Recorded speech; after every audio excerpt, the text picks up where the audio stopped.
大家好，歡迎收睇堅仔馬壇熱話，我係馬蕭蕭。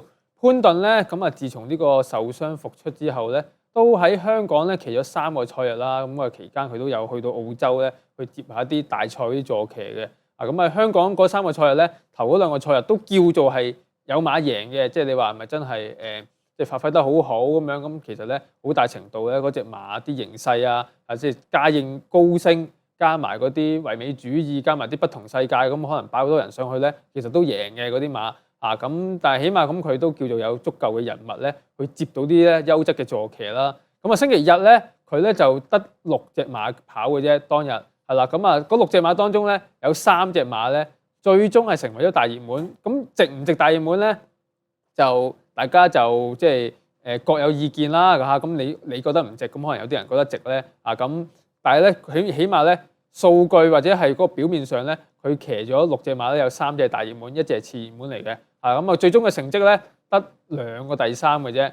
咁當然啦，你話成績係2個第3，你都可以係跑得好好嘅第3嚟嘅，隻馬唔夠跑啫。咁但係唔係喎。咁當日咧，其實尋日咧呢個潘頓咧嗰啲發揮咧，即係我都擰頭啊！即係越睇咧都越唔妥咧，所以咧都要喺個節目嗰度咧同大家咧係再重溫一下咧。潘頓尋日嗰啲發揮啦，咁其實咧有3場咧，我都覺得係有相當大嘅問題嘅。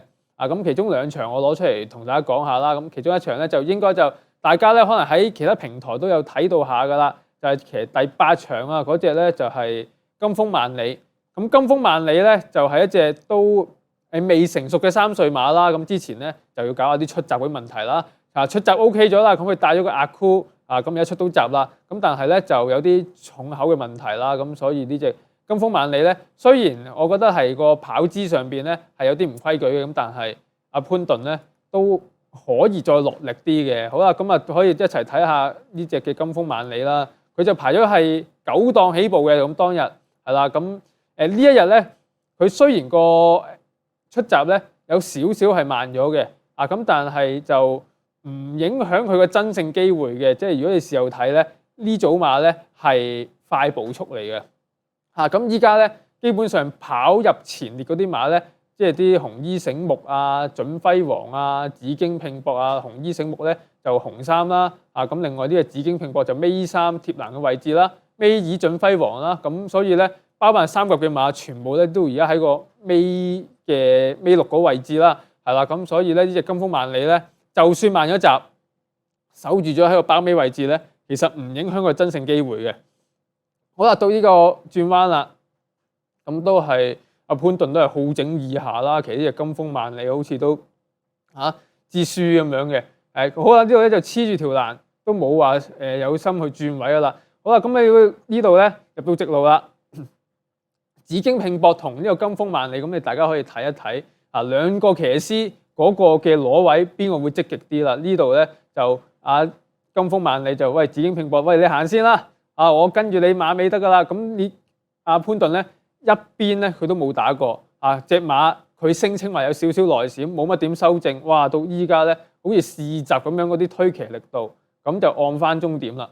咁樣嘅發揮咧就好難令人滿意啦。即係買咗嗰啲人咧即係姑勿論嗰隻馬，你最終真係騎落去有冇都好。佢最終騎落去冇嘅，咁你起碼騎俾人睇啊嘛！隻馬又唔係話有啲咩健康嘅問題，內閃啫嘛，內閃咪修正咯。咁但係咧佢係完全冇啦，咁佢內閃就話佢都覺得騎落去都冇噶啦，咁所以咧就唔再騎啦，咁慢慢就係啦，即係輕鬆咧翻終點就算啦。咁黎超星咧其實都有訪問過佢嘅，即係都有攞翻即係叫阿黎超星過嚟問話啦。咁黎超星咧，佢都話咧呢隻馬其實咧喺去到最後200米咧，潘頓係有機會可以用更加大嘅力度去催策呢隻馬嘅。咁即係其實黎超星都唔滿意啦。咁所以咧今次呢個潘頓咧嘅發揮咧，完全係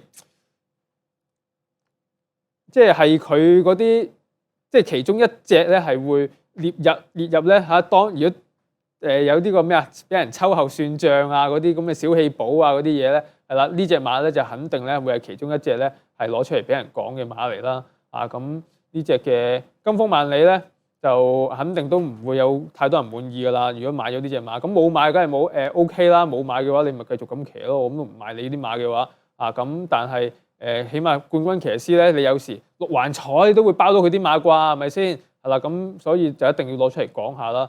咁另一隻咧就第9場嗰隻嘅彭才咧，呢場馬咧其實咧就望落去輸四分3馬位跑第3，好似喂都 OK 啦嚇，表面上睇。咁但係咧呢隻馬就冇嗰隻金風萬里咁誇張話冇騎啦。咁但係其實咧佢嘅處理咧係一樣極有問題嘅。尋日我喺現場都已經係都開口鬧㗎啦。呢場馬咧係一場 two horse race 嚟嘅，即係咧係一場單打獨鬥嘅賽事。唔係神馳就係彭才㗎啦，個 winner 係咪先嚇？即係我諗有10個人8個人都咁講㗎啦。咁如果假設14隻馬係一樣賠率嘅，即係如果你係可能你嫌佢熱你先唔買嘅啫。如果我假設係一樣賠率嘅話，你唔係買1號就買2號㗎啦，係咪？你唔會走去揀其他馬，我相信賽前假設一樣賠率啦。即係如果你話岡年80有99倍嘅，咁你咪可能搏下你啲塞車咯。咁但係一樣賠率你唔會揀其他馬嘅，我相信。咁所以咧呢一場馬係一場單打獨鬥嘅賽事嚟嘅。呢個係你知我知，單眼佬都知，潘頓都冇理由唔知。咁又係睇下佢點樣發揮啦。好，咁又係睇一睇。今次咧我哋睇個環鏡啦。sorry， 都係睇個側鏡好啲。唔係睇側鏡 ，sorry， 睇翻個巡邏影片，睇個直鏡會好啲。一場 two horse race 即係咧一場單打獨鬥嘅賽事。呢隻嘅神馳就呢個馬王彩衣啦，紫色衫嘅。咁另外咧嗰隻彭才排咗個2檔咧，佢都已經走山位㗎啦，都叫做扮走山位喺對面直路。一開閘嘅時候一路咧都係走咗2碟嘅啫。神馳咧其實咧，如果你喺呢度咧，譬如我定價叫你買咧，你神馳你都買咗，你都驚啦。佢都沿途咧頂咗喺個3、4碟嗰度嘅。咁呢度入彎咧都係沿途3碟望空嘅。咁如果你2隻馬買，一隻彭才，一隻神馳，係啦，咁你都覺得神馳而家咧係個形勢咧點講都係下風啲啦。咁彭才咧基本上咧佢呢度走住個2碟咧係山位山到不得了㗎啦。咁而3碟即係神馳係主要對手嚟㗎嘛。咁呢場馬主要對手走呢個3碟，咁你咪跟住嗰隻神馳出咪得咯。咁我唔理你咩欄啦，咩欄你個對手都係神馳嘅啫嘛。咁我當你 B+2 又好，D 欄都好啦。咁你都冇理由走翻入去嘅。咁但係咧冇理由還冇理由，佢就真係走翻入去。咁最終咧係點樣咧？神馳就均速咧喺出邊就騎下咁就即係先過終點啦。而呢隻彭才咧咁先跟嗰隻巴閉仔，然之後咧就再跟嗰隻嘅光年80，呢度咧都仲未打出望空。好啦，呢度咧就即係佢成條直路咧佢都冇用過邊嘅喎，又係啦。呢度咧就少少望空到啦，咁又俾隻光年80掉一掉，最終咧一邊都冇打，跑到第3係啦，即係都恰如其分，啱啱好冇入到 Q。因為咧臨場咧當日咧係有900幾萬，差唔多1000萬嘅巨額過關咧係買咗呢條大 Q 嘅，就啱啱好咧就跑13，咁亦都係系統 Q 啦，開咗條咧光年80搭呢隻嘅神馳嘅系統 Q 啦。咁但係咧佢8、9場都好似冇帶條邊落場咁樣嘅，係一邊都冇打過兩隻馬係。咁而彭才覺得係更加過分嘅。咁基本上個發揮咧係唔合邏輯嘅。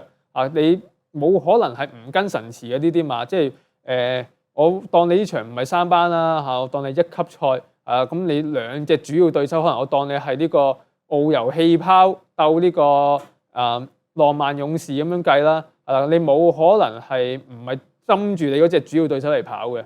咁所以咧呢2場馬嘅發揮咧係唔係差咁簡單啊？係立心不良啊！基本上彭才係咁，所以都一定咧係要喺呢個節目咧講都冇用㗎啦。咁但係都係抒發下嘅啫，純粹都係咁，因為咧講完其實可能下個星期佢發揮都係相近嘅，或者唔係潘頓就係布文咁樣㗎啦。咁就大家都共勉之啦。呢個就咁，甚至乎第1場咧嗰隻香港精神咧都係咧，佢都係落邊都落到點到即止嘅，去到最後100米，唔知點解突然之間又手足並用催策咁樣嘅，咁即係成日佢嗰個發揮咧，都好似當人傻咁樣嘅，咁就阿潘頓咧就你係掛靴係早少少啦，咁即係唔好喺度搞埋啲發揮咧，咁盞大家喺度嬲嘅啫。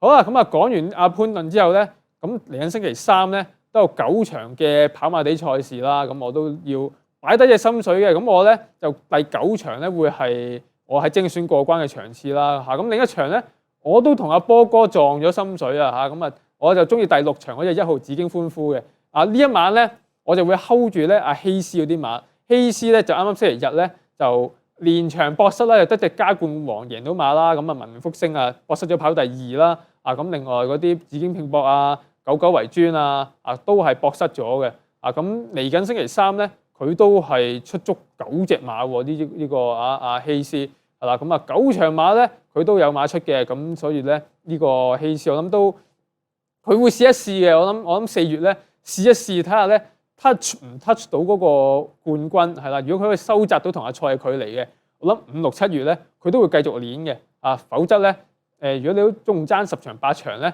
佢就未必會再繼續練咯，咁所以咧呢隻嘅。風雲武士又好紫荊歡呼都好咧，我覺得都會係好有機會嘅。因為紫荊歡呼咧係季初4班1400米嘅 winner 嚟嘅，咁上一次咧落翻嚟4班跑咗繼續跑翻1400米啦，咁跟咗個比較快少少嘅步速咧，翻到嚟咁輸唔夠一個馬嘅跑第4咧，其實表現咧都算係恰如其分嘅。咁今次咧隔1個月再跑，咁賽前有個試習啦，咁試完習之後咧，亦都係阿布文咧親自去試翻課咧，咁其實咧都係操練方面係好有誠意噶啦。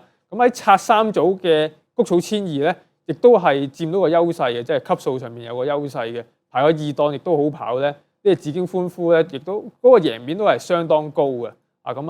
所以咧潘頓呢個停賽咧就唔使咁眼冤啦。咁我揀隻6場1號嘅紫荊歡呼俾大家去參考下啦。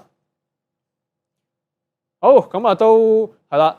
即係發泄就發泄完啦，咁馬亦都介紹完之後咧，呢個馬壇熱話今集嘅賽事咧都差唔多啦，咁下一集咧喺星期4再同大家傾過啦，拜拜。